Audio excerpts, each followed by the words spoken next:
Capítulo 4. O Grimório Umbrius. O impacto da travessia foi tão brusco que, por um instante, Oliver acreditou que seu coração tinha parado. O ar ao redor ficou denso, como se o próprio oxigênio tivesse sido arrancado do ambiente e substituído por algo mais pesado, quase líquido. Ele permaneceu imóvel, respirando devagar, esperando que seus olhos se acostumassem ao novo mundo que o cercava. Murion, agora silencioso, apenas observava de dentro dele, e isso, paradoxalmente, o deixava mais nervoso. Quando Murion se calava, significava que o perigo estava perto, ou que algo ainda maior estava por vir. Assim que sua visão se estabilizou, Oliver percebeu onde estava. Diante dele se estendia um corredor interminável, tão comprido que parecia desafiar as leis do espaço. As paredes eram feitas de uma pedra escura, quase negra, marcada por rachaduras que pulsavam com um brilho avermelhado, como veias que transportassem um sangue antigo e maligno. O chão, liso e frio, refletia fracamente a luz das velas que flutuavam no ar, presas a nada, chamas vivas que queimavam em silêncio absoluto, como se até o fogo soubesse que o lugar não tolerava ruídos. O ar tinha cheiro de livros antigos, poeira e algo metálico, sangue talvez. E cada passo ecoava como se o corredor inteiro respirasse junto com ele. Murion, onde diabos estamos? Oliver murmurou, tentando manter a voz firme, mas ela saiu mais frágil do que gostaria. A resposta demorou alguns segundos. Era possível sentir Murion se mexendo dentro dele, como uma serpente ajustando a própria posição. Não é um lugar, é um limiar. Uma fronteira entre o que existe e o que deveria ter permanecido oculto. Caminhe, Oliver. O que procuramos está mais adiante. O jovem engoliu seco. Mesmo com a escuridão profunda dominando tudo ao redor, havia um magnetismo estranho no ambiente, como se forças invisíveis o empurrassem para a frente. Conforme avançava, percebeu detalhes que antes não estavam tão claros, símbolos talhados nas paredes, símbolos tortos, que pareciam se contorcer sempre que ele tentava focar neles, como se mudassem para evitar serem compreendidos. Alguns tinham formas semelhantes a olhos, outros, a garras ou espirais que se estendiam infinitamente. A cada vela que passava, a chama mudava de cor. Ora azul, ora roxa, ora um tom verde doentio que deixava sua pele arrepiada. E o corredor continuava, inalcançável, como se estivesse vivo e esticando-se só para testá-lo. Murion, isso aqui parece te reconhecer, Oliver disse, sentindo a pele formigar. Não parece. Reconhece. A voz de Murion soou mais grave.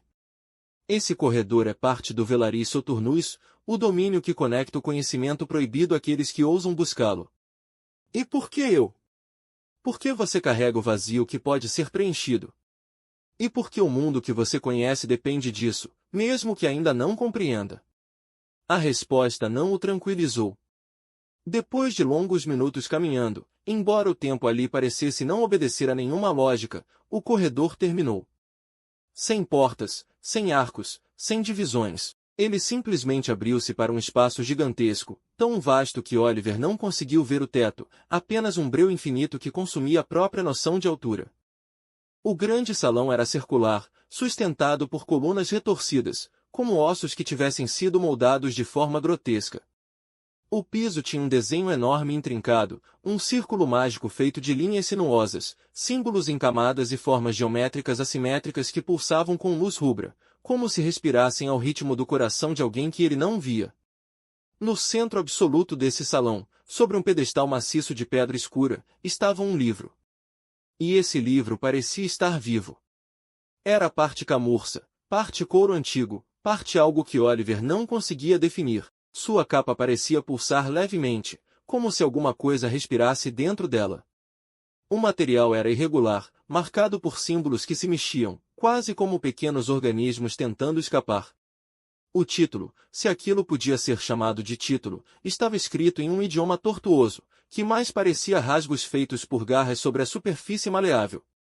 Oliver deu um passo para trás instintivamente. Murion, o que é isso? O Grimório Umbrius. Respondeu Murion, com uma reverência que Oliver nunca havia sentido na voz dele. Um livro que não foi escrito. Ele foi tecido. Alimentado. moldado a partir das sombras esquecidas. É um receptáculo de poder, e também uma porta. Uma porta para quê? Para o que você está destinado a se tornar. Oliver voltou o olhar para o livro.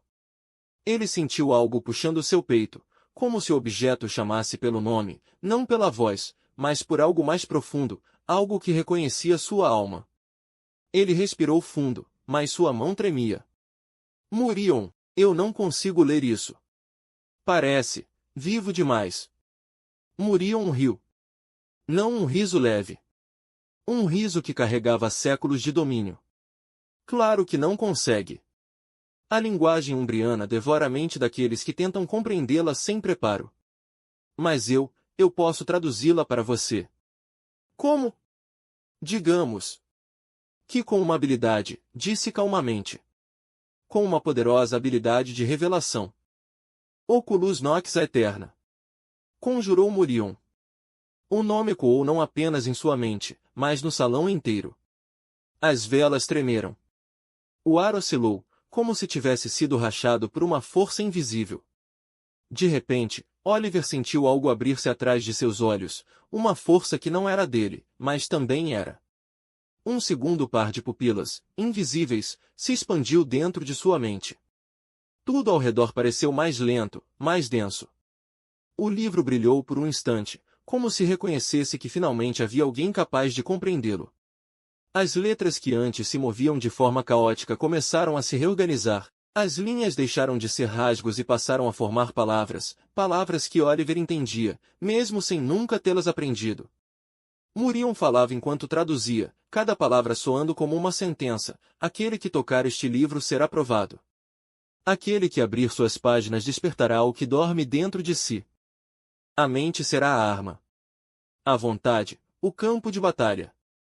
E o impossível será dobrado diante daquele que enxerga o fio que conecta todas as coisas. Oliver sentiu um arrepio percorrer sua espinha. Murion, o que isso quer dizer? O espírito respondeu lentamente, quase em admiração: quer dizer que sua magia desperta através da mente. Você não conjura. Você molda. Você arrasta possibilidades do tecido da realidade. Seu poder é a sua mente, Oliver. O livro se abriu sozinho, revelando páginas que se viravam como se uma brisa inexistente as tocasse. Em uma delas, símbolos se agruparam e se juntaram até que uma pequena esfera flutuar sobre sua mão. Comece com isso, murmurou Murion. O que é? Um teste. Uma semente. Seu primeiro ato de magia mental. Mova isto. Oliver fechou os olhos. O salão inteiro desapareceu. A sensação do piso frio, das colunas, das velas, tudo se dissolveu. Restou apenas um espaço vazio, profundo, silencioso, onde sua consciência flutuava. Murion falou, desta vez mais suave: não tente controlar. Tente compreender. Compreender o que exatamente? Que o limite não está fora. Está dentro. Oliver respirou fundo. E então, algo se moveu. Uma vibração leve no espaço.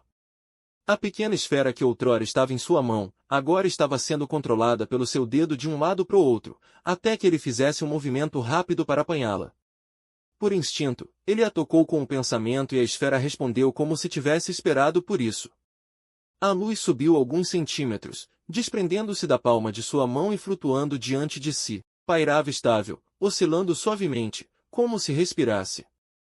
Oliver recuou 2 passos, sentindo cada partícula daquela energia acompanhar seus movimentos, mantendo-se exatamente na mesma distância, como um satélite obediente. Quando levantou sua mão à altura da esfera, o ar ao redor pareceu tensionar, como se algo invisível segurasse a realidade pelos cantos.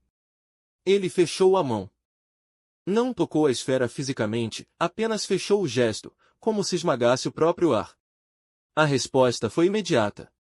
A esfera de luz se comprimiu violentamente, emitindo um estalo que ricocheteou pelo corredor. Ela se deformou por um segundo, tremendo, até que finalmente se estilhaçou. Não em fragmentos sólidos, mas em uma explosão silenciosa de partículas brilhantes que se espalharam em todas as direções, como poeira estelar sendo lançada para longe. A luz se dissolveu no ar, desaparecendo em segundos. Mas Oliver sentiu cada pedaço dela atravessar sua percepção, como se a energia implodida estivesse sendo absorvida pelo espaço ao redor, ou por ele mesmo. Oliver sorriu pela primeira vez desde que entrará naquele mundo. Fascinante! A voz de Murion ecoou. Você finalmente está pronto.